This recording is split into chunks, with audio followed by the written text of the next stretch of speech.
So you purchased your Fathouse Fab S197 Weld-In roll cage kit, and now you need to know how to install it. So we're going to go over how we install it and give you a few pro tips along the way. First step is to get all the interior out of the car, which we've already done. I'm not going to go over that. Get the interior out. Carpet's all gone. You know, all the interior panels, dash, everything's out of the car. First thing you want to do after that is make sure the car's level. We use a Wixie digital angle finder gauge, and we're going to level it off of the front seat support here, and it just needs to be within ½ degree. So you can see we have this car set. Now we include these pre-welded main hoop floor plates. These boxes come with the kit. They're pre-welded.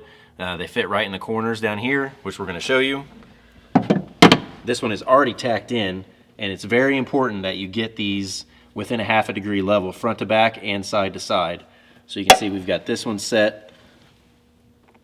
It's within ½ degree there, and it's within ½ degree there. Now once you get that set, you can tack it in. If your floor plate, if the floor is off a little bit down here at the bottom, if it's off a little bit, you can use a hammer and kind of tap the floor up from the bottom. It's fairly soft sheet metal on the bottom, and it'll help you get a better fit up, which will weld better.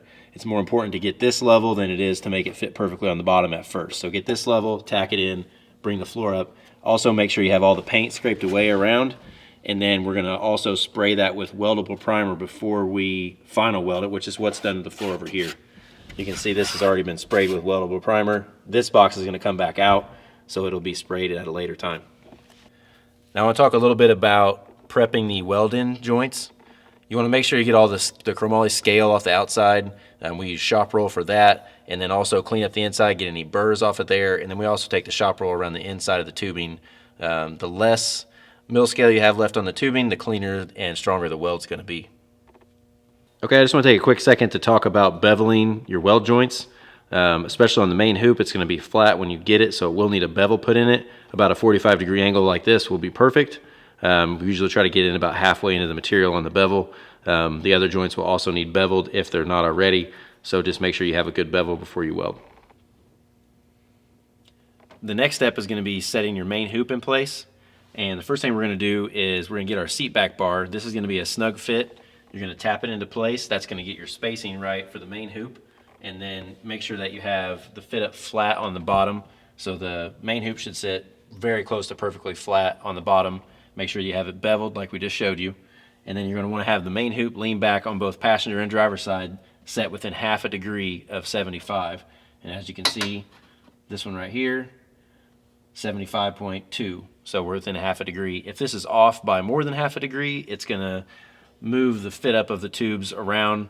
They're not going to fit as nice against the ceiling, and some bars might not fit at all. So this is very important to make sure you get this set correctly.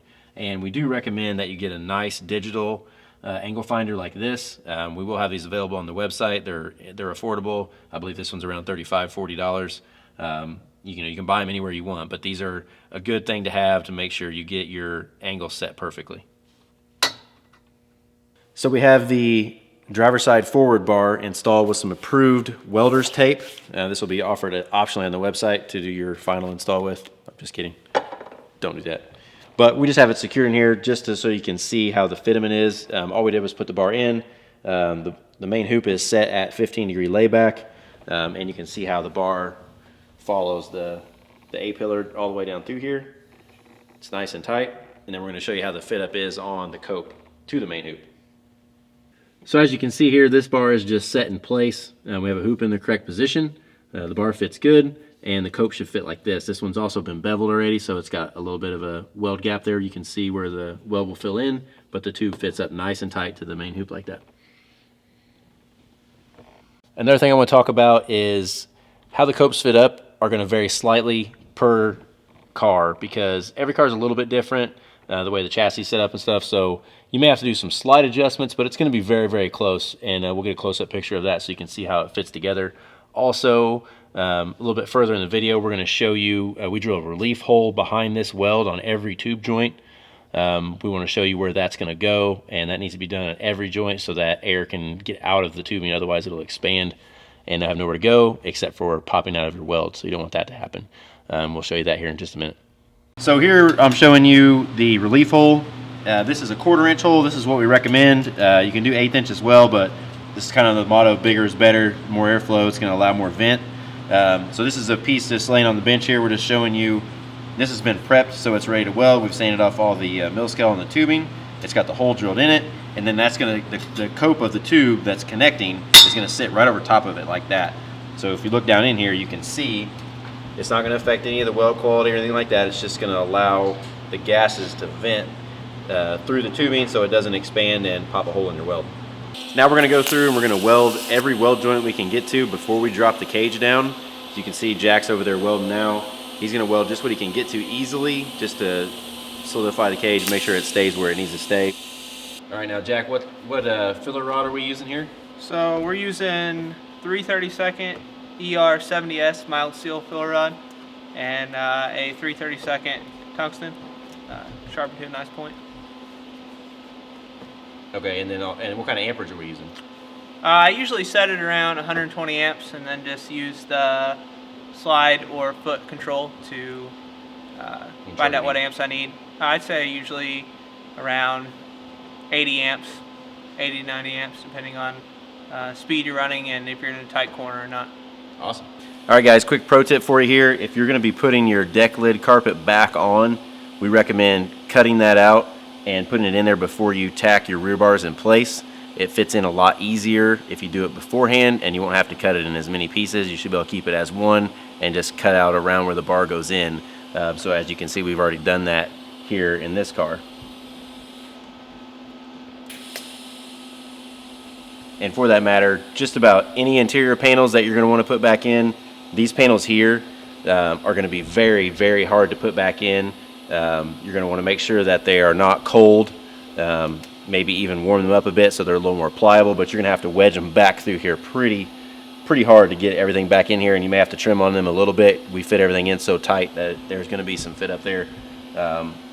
So, you know, keep that in mind as you're building the cage. Maybe before you even put it in and final weld in the main hoop, you may want to put your interior panels back in first. Next step on welding the roll cage in is we're going to have to drop it down like this. Jack already has it dropped down. We cut the floor out here in the front. You can see where we cut it out. You just pull the plate out of the way, cut the factory sheet metal down. We use like a body shop air body saw with these little saw blades. You don't have to use this. This works really well. You can use just about anything, cut off wheel, whatever to cut that out. But you want to cut it out pretty tight, and then you're just going to fold the floor down. That way when you put it back up, you can press the sheet metal back up. We usually tack it back in place and then put some silicone on the bottom. You can see how we've got this painted with weldable primer there, which we'll do with this plate as well.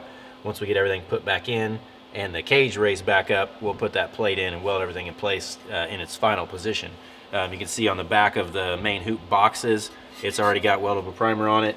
Also, that's how we drop the back down, is you just cut the box back out, cut the tacks, remove it. It allows the cage to drop. You can get yourself some more room if you trim this out as well and fold that sheet metal down. It'll help drop the main hoop even lower, get you enough room to weld up here at the top. This is the only way you can weld these cages, especially the way we fit them in this tight. It's just, you're just not going to be able to get to it without dropping it down. We also highly recommend that part of this step, once you have everything welded, is you go ahead and start masking your car off, sand and prep the upper part of the roll cage for paint. So once it's welded, prep it, paint it, and then when you put it back up into the roof, the top side of this is all painted, so you don't have to worry about trying to get paint on there. If you forget that step and have to go back and try to paint it after it's back into position, you're going to have a real hard time getting paint on the upper edges of those bars. So we usually paint everything. Obviously keep the welded areas, you know, on the floor, either mask them off or just don't paint down there. You can paint that after it's put up into position. Okay, so as you can see, we've got most of the car masked now. The cage is dropped down. We've actually added in our optional gusset package on this cage. You know, gusset the joints just to make them a little bit stronger. Jack's currently welding in the tabs for the window net while the cage is down. That way you don't burn your headliner. You can mock that stuff up while it's down, get it painted. The next step for us on this is going to be prepping the material. We're going to use like a 220 grit sandpaper, sand all over the cage, get it nice and prepped, wipe down really well. We'll finish masking the car off, and then we're going to put our first coat of paint on the top side of the roll cage. We're going to do 2 coats of paint of it up top before we put the cage back up into position to weld it. Okay, so now we have the roll cage is completely welded in. Jack's got everything welded in place. I wanted to talk just for a quick second about the dash bar. We're going to recommend that you set this to a height of 22-23 inches from the floor to the bottom of the bar. This is all going to depend on where exactly you want your steering wheel height set at, and also if you're going to be running your HVAC stuff, you're going to want to make sure it clears all of that. So you're going to want to kind of fit this in last, mock everything up before you final weld anything, get it tacked in place. But as you can see in this car, we have the bottom set just kind of in between 22-23 inches, and then we've mocked up our steering wheel mounts and we've welded those in. So this one is completely done. We've also added our optional gusset kit to this one, which you can see if I move this light out of the way a little bit, turn it up here, you can see the gussets where they come in. And then the rest of this cage is not completely welded yet. We will be installing our optional deluxe swing out kit on this one. So this would be the next step. If you purchase the swing out kit, your next step would be to cut these bars out, install, fit up the swing out, mock it all up, and then weld that in. So once you get that done, you're ready for final paint and then put the interior back together. So we have the door bar marked for cutting. There's where we're going to cut the top out. Got the bottom out. Jack's all safetied up. Got his handy dandy cutoff wheel tool.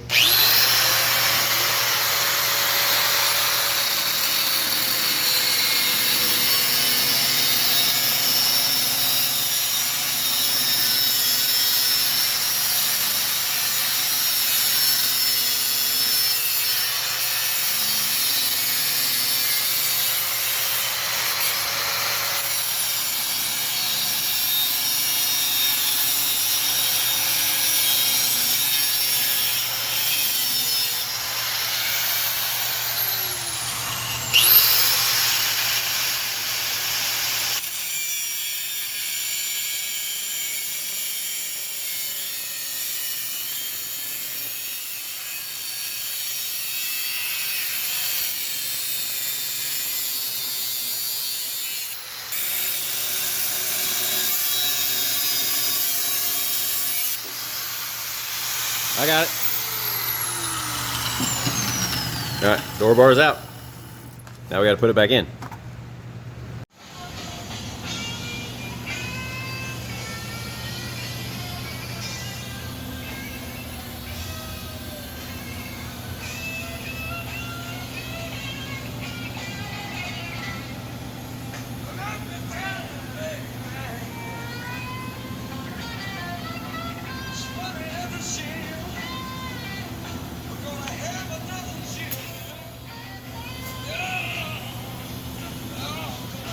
All right, so Jack is finishing welding the door bar bottom clevis up. Did it weld okay? I think it welded alright. That'll work. We're gonna throw that little plug weld there, and then we're gonna see how well we got the alignment rather. We want that door bar to come in and just be perfectly level with this. Right there. Bam. The reason we need that to work is because we have these trick door bars. And we're going to make this sleeve, spring-loaded sleeve, is going to slide up and lock into place, and then you just pull it back down to open the door bar. So we're going to mock this up, and then we'll show you like a kind of a final mock of it before we weld it in. So we just finished installing the deluxe swing out kit. We've got the bottom clevis welded in place, and we've got the bolt tightened down so that the top part of the door bar is centered back where it needs to go. And the way this works is this detent will go through the notch here, hit the back side of the roll cage there, and we'll release the sleeve and we'll lock it into place. Now we're going to close this and show you how it works, just like that. And then when you want to get out of the car, just pull that down and open the door. Trick. So we have the cage final installed, everything's painted, most of the interior is back in now. We have the seats removed just so you can kind of see how everything fits up better. We'll be installing those later. We'll be using our bolt-in Kirky seat mounts. Those are also available on the website. This car did get our swing out kit.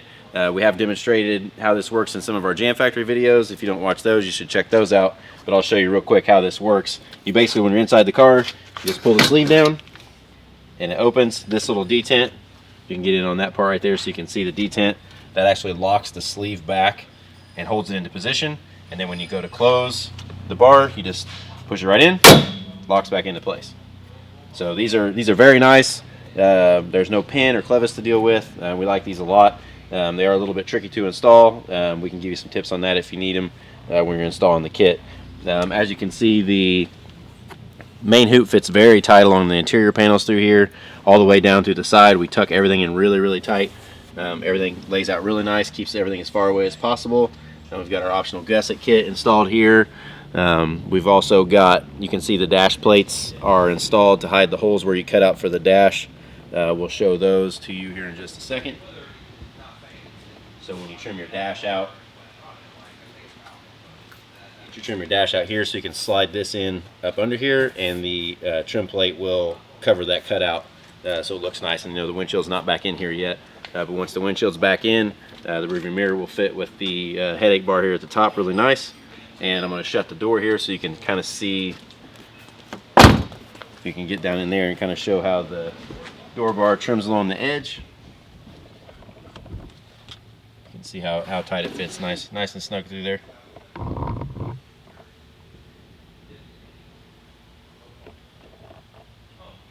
So that's going to wrap up our installation video on the S197 Weld-In roll cage kit. I hope you enjoyed watching us install it and got some good tips for it so you can do it yourself. If you have any questions, definitely shoot an email over to sales@fathousefab.com, or you can give us a call as well. And we'll see you for next time.